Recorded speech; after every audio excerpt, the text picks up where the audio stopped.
Hello again, gamers. Welcome back to the Board Game Captain. I'm the Captain. I'm Lynn. And today we're going to be talking about and reviewing OverBattle, the All War. So I want to start by giving a quick note. Now, often especially with big strategy games like this, I would do a review and tutorial, but we're going to be doing just a review. We're going to be discussing how the game plays, but not doing a full tutorial. And that's because I kind of struggled over this, but this game is so involved with different phases and incredible detailed mechanics that I didn't think I could do a tutorial justice in a reasonable amount of time. I felt like the video was going to get too long. I kind of was trying to work it out, trying to plan it out, and it just wasn't going to work. So we're going to discuss it, though, and tell you roughly how the game plays, because we can do that fairly quickly. Mm-hmm. We're just not going to do a full-on tutorial. I'm going to show some images of the game being played while we're discussing various parts of the game. So before we get too into it, though, I do want to say I've got a ton of links in the description down below that you can check out at your leisure. There's a link to BoardGameCaptain.com, which is a great hub for all things Board Game Captain. There's also a link to my Teespring store if you want to get yourself some cool Board Game Captain merch, t-shirts, mugs, etc. And there's a link to my Patreon if you're in a position to and would like to support the channel. So, OverBattle, the All War, was designed by... Oh, Rob McBride? And are you asking me or telling me? No, I'm telling you. Okay. Rob McBride. I was going to say, we had to search for his name. It's in the rulebook. It's in the rulebook. It wasn't on the box. His company is Scyther or Scyther Gaming. I think it's Scyther. It is here on the box. I'm going to see if I can show you their symbol here. It's a big, heavy box. There it is. Sorry for the wobble. It is kind of weighty. There's a lot in here. There's a ton of stuff. So we're going to start by opening this up and going over everything that comes in the box. Though Lynn's got the two main rule books already out because we were looking for the designer's name. So to start with, we're going to discuss the rule books real quick here. I'm going to trade you. I'm going to give you the box so you can pull out components. You pass me the rule books. So that's, that is a cool sheet. We're going to go over that in a second. So the first rule book is the main game rules. Now, here are the game rules.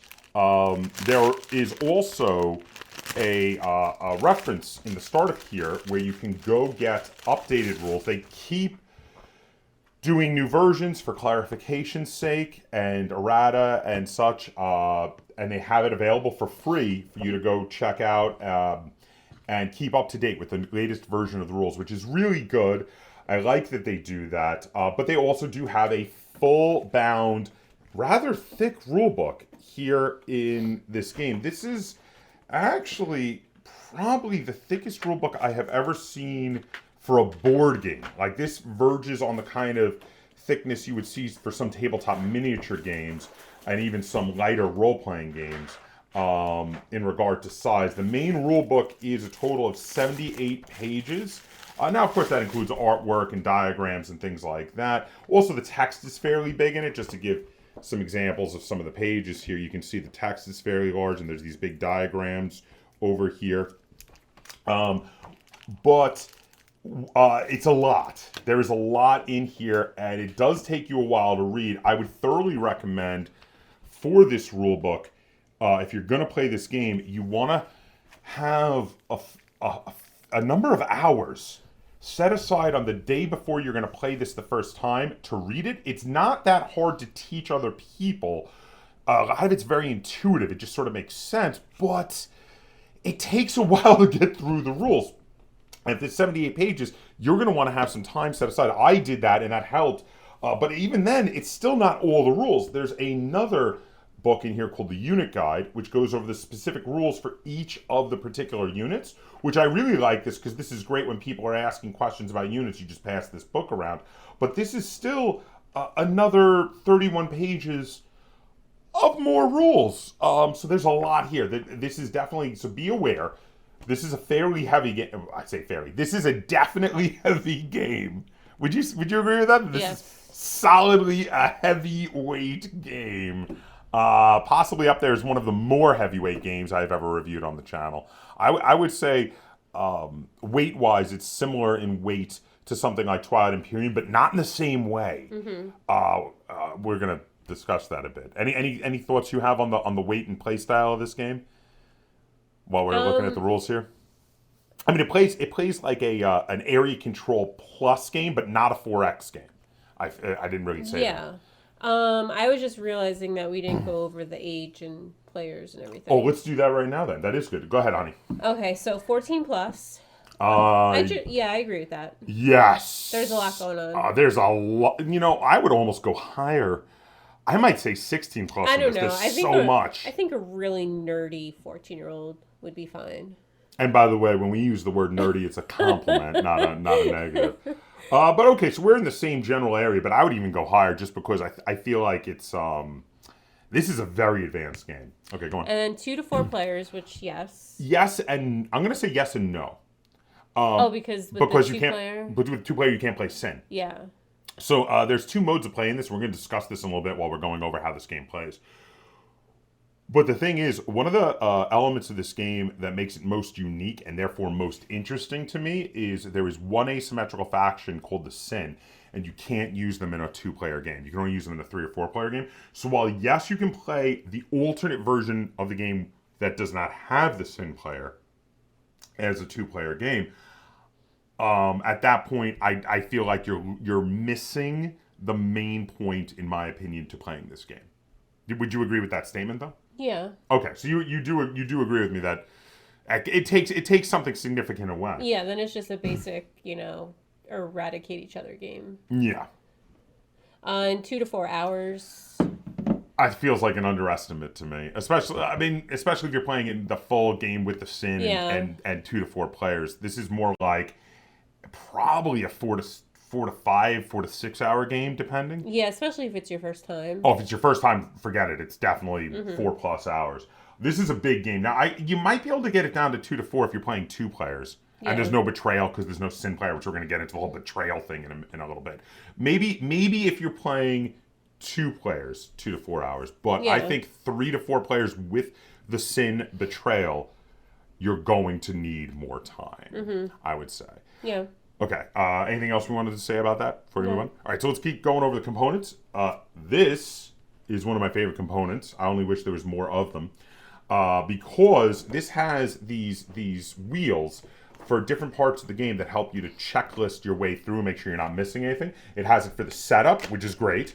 And then it has it for the round, which there's a section of the round where you transfer over to the from the round to the player's turn, as each player takes a turn. And then there's a section for that where you transfer over to the wheel for the battle round. And they have, because that 3 wheels, each one of these wheels is contained in one section of a previous wheel. And it's actually really brilliantly done. You pass this around to whoever's turn it is, and it's really useful for that. I do, though, wish there was enough of these for every player, but that's a minor gripe at best.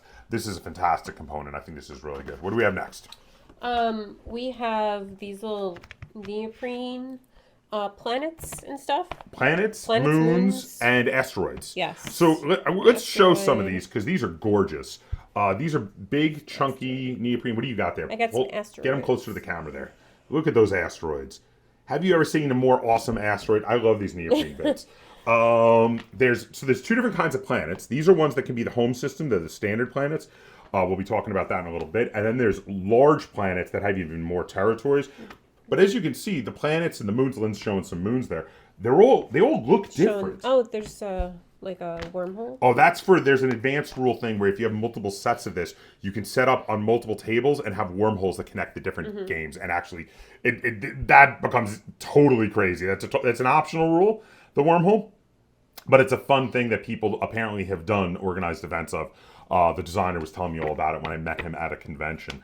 And then these are the cards that each player gets, so they know what kind of units they can buy and what the stats are. So there's and there's a QR code on the other side. Yeah, there's a QR code. I think it's supposed to be that we didn't really use it, but it's to look up the units and it'll give you specifics. I think it basically gives you the same information that's in the unit guide, essentially.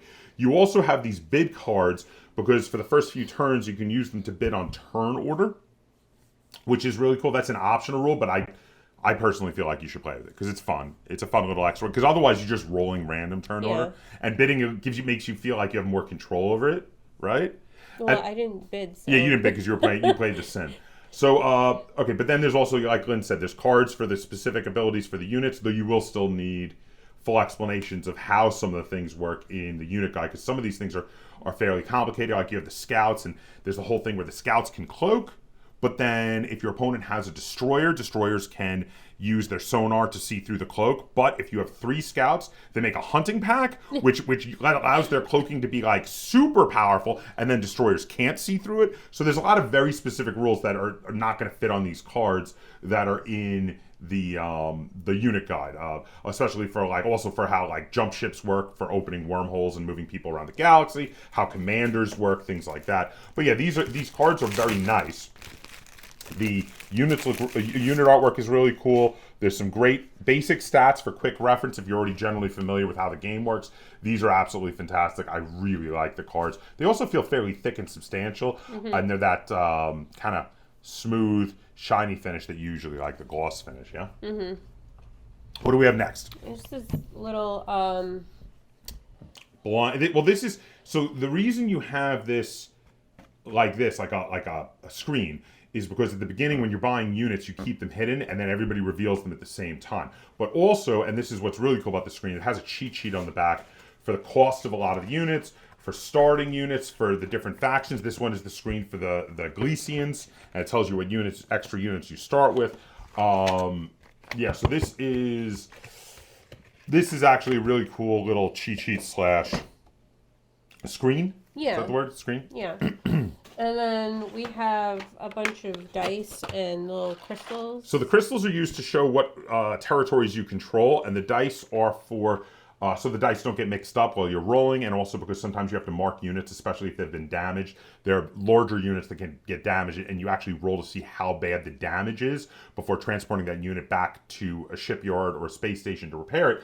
So you need dice in each of the colors. You also use some of the dice for marking when a shield is down on a planet, when an enemy takes the shield up. There's uses for the dice other than just rolling them.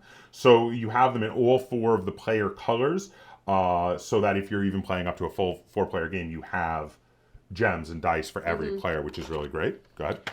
And then this is the red players. Units. Little dudes. Little dudes. So this game comes with, first off, and this is going to be obviously something we're going to talk about in the review and be very positive on, trays. Obviously, you've seen there's a tray there for the dice and the gems. There's also a tray for each player with all their units in it, and it's very well organized. I want to show this here.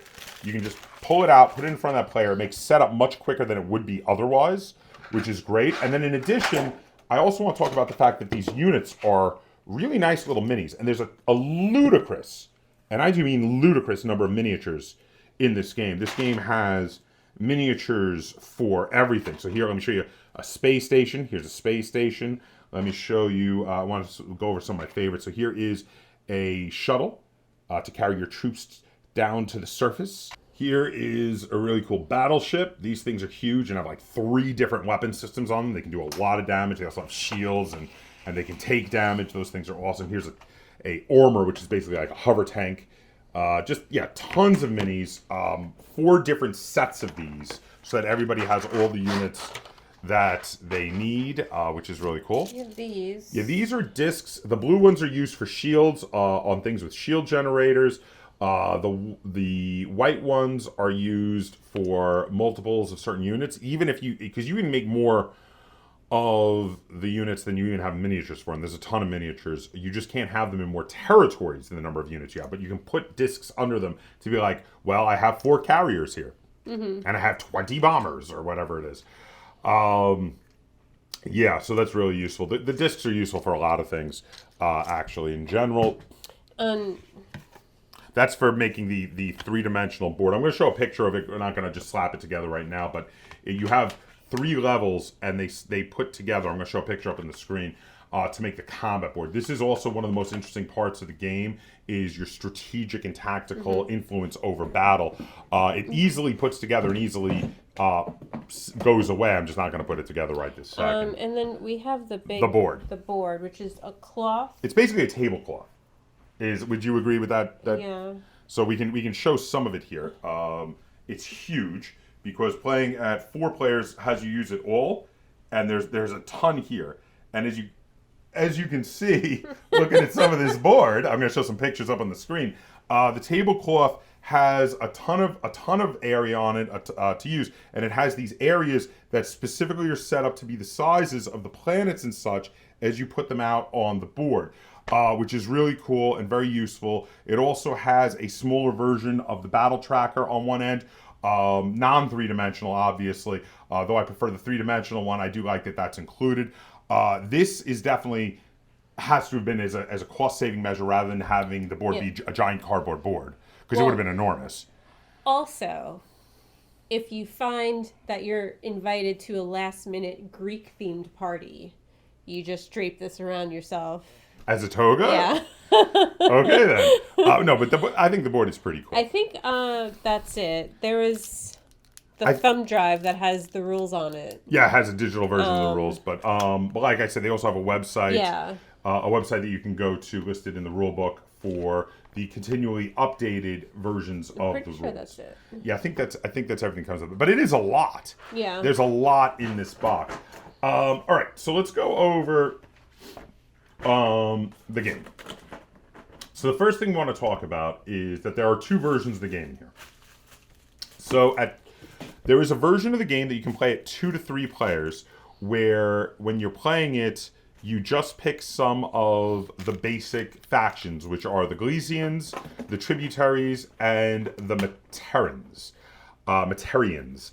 Anyway, so these are the 3 factions that had a big alliance and wind up going to war. Though the main storyline is that the reason they went to war is because of the 4th faction, the Sin. But we're going to get into that in a moment.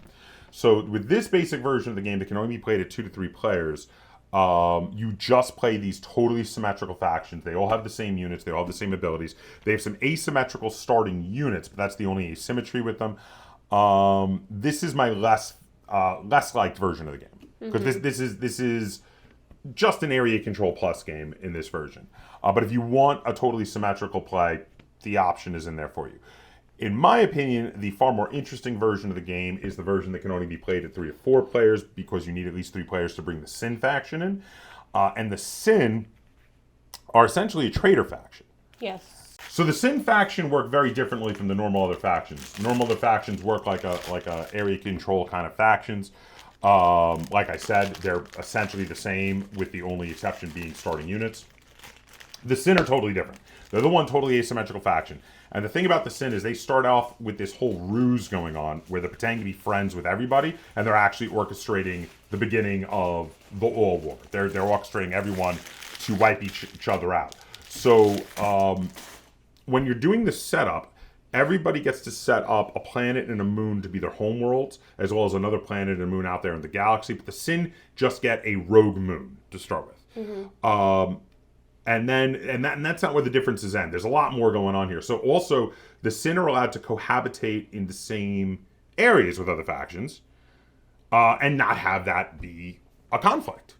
And then when the Sin don't actually fight with anyone on their own in the start, while the ruse is going on, eventually the ruse does get dropped.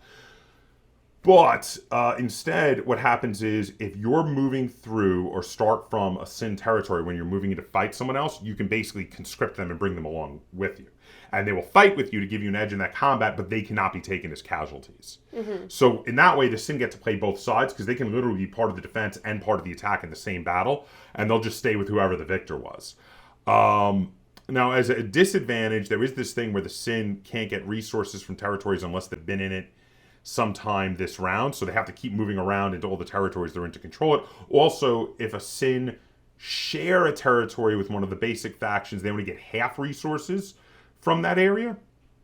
Those are the downsides. But then, like, once the ruse is lifted, they basically become like every other faction with only one asymmetrical rule, which is when you're down to your last Sin, they fight harder, because Sin operate really well on their own. But other than that, they basically, once the ruse is lifted, they kind of act like everybody else in a standard area control plus sort of game. Did I miss anything there? No. Okay, so that basically covers with the Sin. So the game plays like an area control game, but there's a lot more involved with the tactics in battle, right? I mean, because you've got the thing where guys can choose to be offensive or defensive, and there's this interesting thing. So the whenever you have a battle, The attacker chooses first whether some of their units, and not all units are able to do that, but whether they want them to take an aggressive stance or not.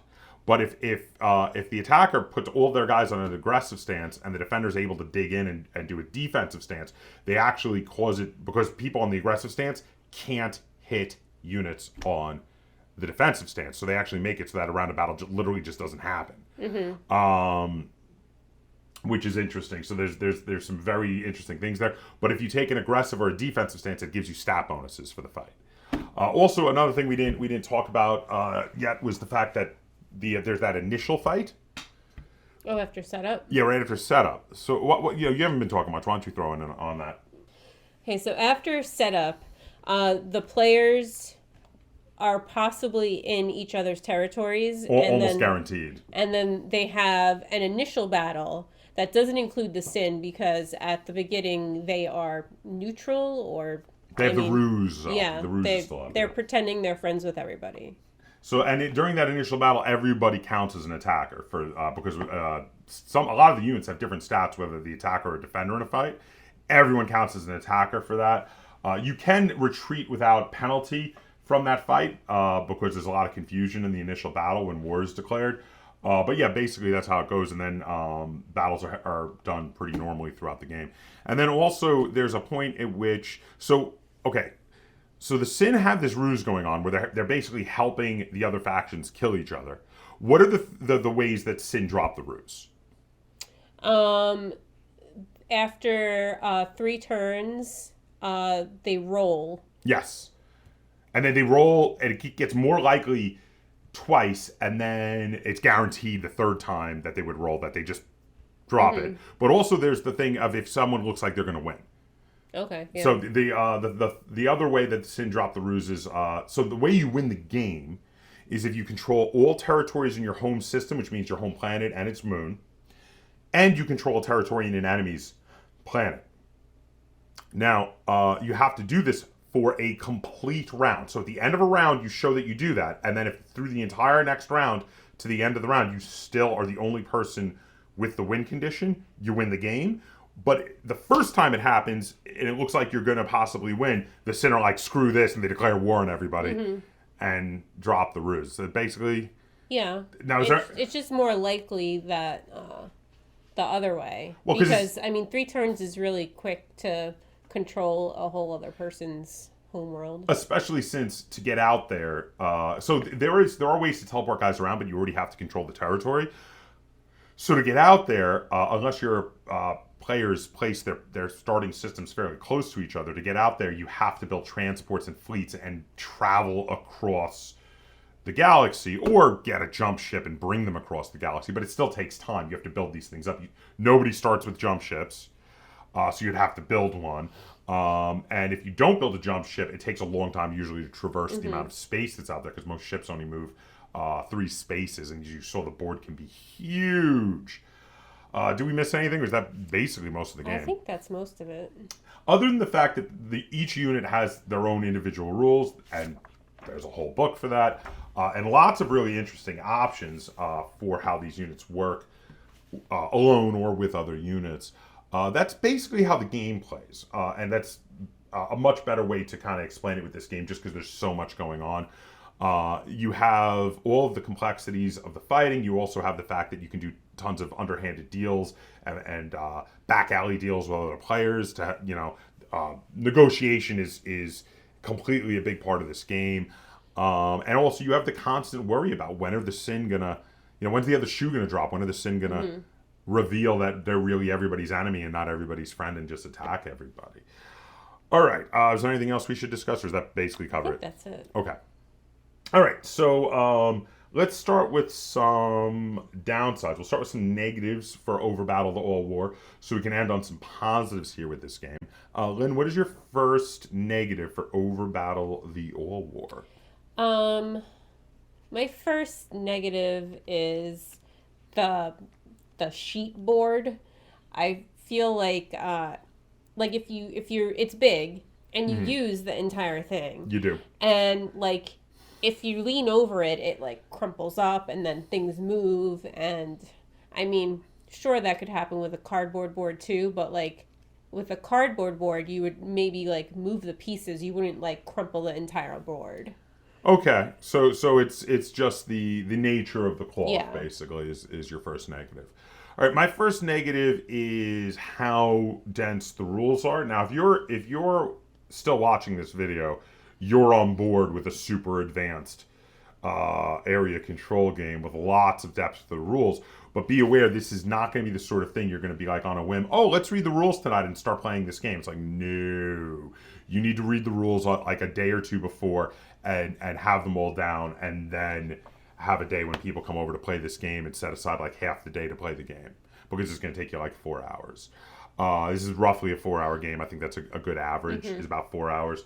And you're gonna like I said, you're gonna need some time with the rules before teaching everybody else. First time you play is gonna easily be more than 4 hours. So that's my first negative. How about you? My next negative is just the battle system. I think it's overly complicated. So now that's the whole thing with the 3-level board, Yeah. and deciding if guys want to go aggressive or defensive. So now I love that system. So this is gonna be a positive for me later. But Lynn, so like you're a big fan of Twilight Imperium, as am I. But specifically, the combat system in this is far more involved Yes. than the one in Twilight Imperium. Twilight Imperium, you pick units, you throw them into battle, and you roll some dice. Their abilities take effect, you roll some dice. That's really it. But in this, there's decisions about, am I going to take an aggressive stance? Am I going to dig in and take a defensive stance? There's a lot more involved, and I liked that level of involvement. But you were like, this is because was it like bordering on simulation for you? Yeah, I think it's just because like the battles are my least favorite part of Twilight Imperium. And this focuses even more on that. Yeah, and this is just like, if the battles are your favorite part of Twilight Imperium, like this game you would probably like. You know? So but for you that was because you prefer to kind of play a Cold War style game in Twilight Imperium. This is you're getting into the fights. Fights are happening in this. Though you did, when you play the Sin, you do restrict yourself to only having fights way later on. Yeah. So there is that. You have like at least 3 turns of no fighting. Okay. Now, that will be a positive for me because I actually really like it. Actually, a negative for me, even though I complained about how big the rules are in this, if you're going to make rules that are this big, you might as well just go crazy. I'm actually going to complain about a lack of rules in certain areas of this game. Which sounds funny, again, because like I said, I already complained about how long it's going to take you to get through the rules. But the thing is, the planets, there's no real difference between the planets. Other than the Sin, there's no real difference between the factions. I would have liked a little bit more rules where there might be some differences between the planets, reason to hold a planet other than it just being more territory. Maybe some planets gave you certain tactical advantages, and also, or certain abilities. And also, I would have really liked there to be some asymmetrical player powers, even minor ones amongst the other 3 factions. Now, granted, in regard to all of these, this is something that could very easily be added in a small expansion. You could add a small expansion that had like faction cards, which gave them each, extra abilities or an improvement to certain units or something. And you could also add in cards for each of the planets that then possibly gave them like an extra little ability if you control that whole planet. That is something you could have done, and they could do in an expansion. But right now that is not there, and it feels a bit oddly rules light for a game that is so rules heavy to not have those in there. So that is one of my minor gripes. Again, this is a minor one because the game itself is quite fun. But I did want to address it because with a game like this that is already so rules heavy, I feel like you should just maybe have thrown that in as another optional rule booklet and been like, and if you want to go really nuts, like here's a bunch more rules to even add in all of that. But again, hopefully they'll do that as an expansion at some point. I don't have any more negatives. Oh, okay. So let's go to the positives then. Lynn, what is your first positive for OverBattle: The All War? I like that it comes with the little like thing The quick reference card? Yeah, because it's very helpful. It's so helpful. I wish there were more of these, but yeah, this it is great that it does come with this. I totally agree. I mentioned this in the intro. This is fantastic. My first positive is going to be the trays. The trays instead of inserts is fantastic for streamlining setup. This is already a game that's the first time you play with people, it's gonna take a while to explain everything. You can explain some of it while doing, but the ability to just yank all those trays out and put them on the table and be like, boom, we're set up, is so valuable in reducing setup and breakdown time. So yeah, the trays are fantastic. Great addition to this game. I like the little individual decks of cards because then, they're all the same. They're just color coded for the different players.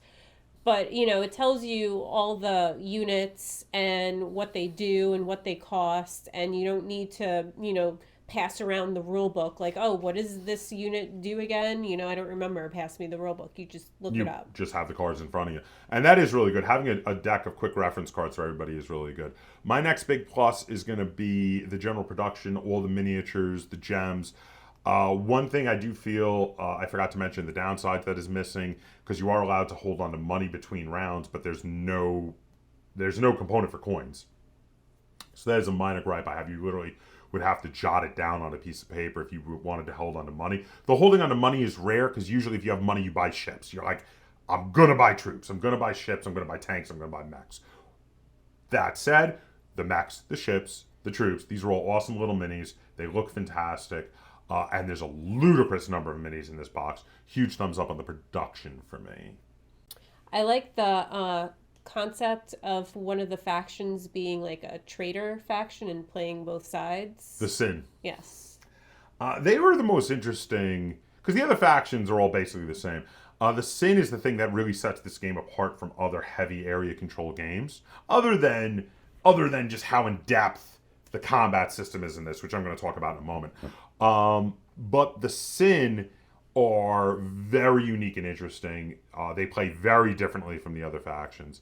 And yeah, like, they spend most of the game, like, being neutral. Yeah, just puttering around the galaxy, like, landing on planets, being like, don't mind me.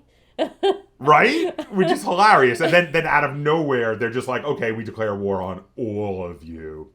And then there's another big round of fighting when that happens, like almost as much as the one in the beginning, where because the Sin fight you for control over areas on all of your homeworlds to stop you from winning, and then the Sin have the same method of winning of if they control their own home system, which is just a rogue moon, and a territory on an enemy's homeworld. So then everybody has to fight back to try to stop them from winning.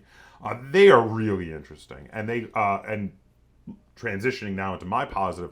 My positive was one of your negatives. I think the advanced combat system with the three-dimensional board to show whether you are aggressive or defensive or just standard in your combat stance, and not all vehicles can do this. A lot of the spaceships can't.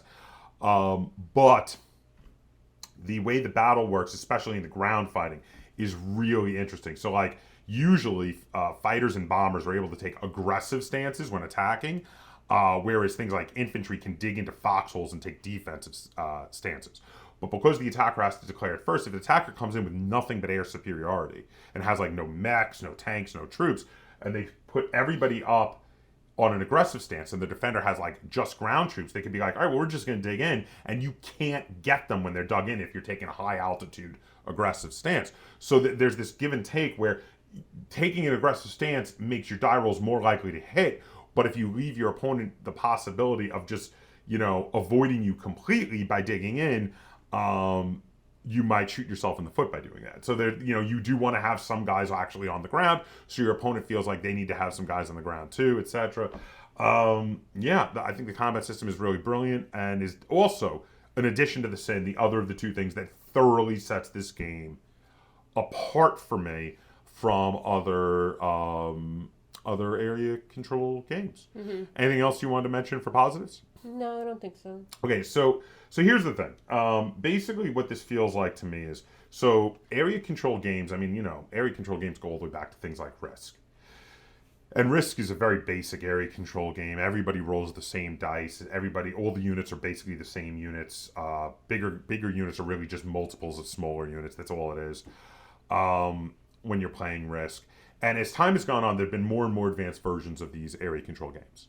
And one of the ways things have gotten to the incredibly advanced, incredibly heavy weight class of games is to go the 4X route, where in addition to doing your area control, you're also controlling the economy and the politics. You're doing not just exterminating, but exploring, expanding, and exploiting of territories. Now, this feels like it has some of the 4X elements. Like, this has expanding, exterminating, and exploiting, but it doesn't really have exploring. There's no real exploring, because everything is known, everything is out, there's no difference between the worlds. And instead of going the full 4X route, what this did was it said, we want to be that advanced, but not in the same way. We didn't want to go full hog on politics and economics. Instead, we want to simplify those areas and really dive in deep with the combat. And also, to a lesser extent, because it's only one faction that does it, also the very interesting nature of the Sin faction and their whole betrayal. Would you agree with that assessment? Yeah. So now, I guess what I'm saying is, before we rate it, whether or not you're going to like this game very much depends on where you're at in regard to what elements of an area control game you think should be more advanced to make it a really cool, thoroughly all-encompassing area control heavyweight game. If you think you should expand it to a full simulation of your society, its politics, its economics, etc., you're going to rather play something like Twilight Imperium. But if you feel like it should really dive in deep with the combat and be all about having the units actually be different and play differently, and some of them are better at attack and some of them are better at defense, and some of them can take different stances whether they're attacking or defending, they make them even better at those things, then this would definitely be the game for you. Because of that. Does this all make sense? Yeah. If you really like combat and in-depth combat. Now, all right. So this game was a little divisive with our group. I'm definitely more positive on this game than Lynn is. I don't think you're negative, but I'm not going to ask until you give the rating. I don't think you were negative on it, but you were definitely not as positive on it as I was, because you seem to be more on the side that when you want a more advanced area control game, you want it to be a 4X game. Whereas, is that a fair statement? Yes. Whereas I'm like, I like 4X games too, but I also thought this was an interesting, different way to do it. So I'm significantly more positive because I enjoyed the advanced combat. So I'm going to let you go first on the rating, because I'm almost 100% certain I will be a higher rating. I'm going to give it a 6 because, like I said, I mean, if you're super into, like, doing battle, then I think you're going to like this. And I mean, like, yes. I'm not that into doing battle. I prefer, when I play, like, similar games, I prefer the other stuff, like the exploring, the politics, the economics, which those are your favorite things to do in Twilight Imperium. Yeah. Now, don't get me wrong, I love those a lot. Twilight Imperium is my favorite game of all time.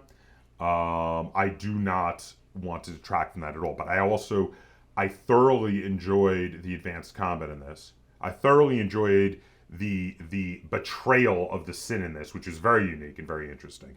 And I liked that all a lot more than Lynn did. 6 is still positive, but it's not raving positive. It's like a low positive.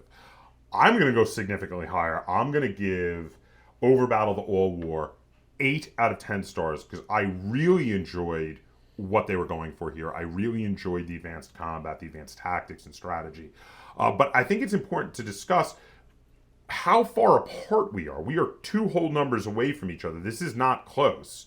We're both positive, at least in Lynn's case, positive-ish, and I'm very solidly positive.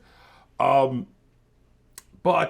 we're not really close to each other, and it's because of the fact that this is not a 4X game. This is a area control plus game. It's like a 3X game. Yeah. Which is something the designer actually jokingly said to me when he was giving me the review copies, that it's like a 3X game. And I generally don't like area control games.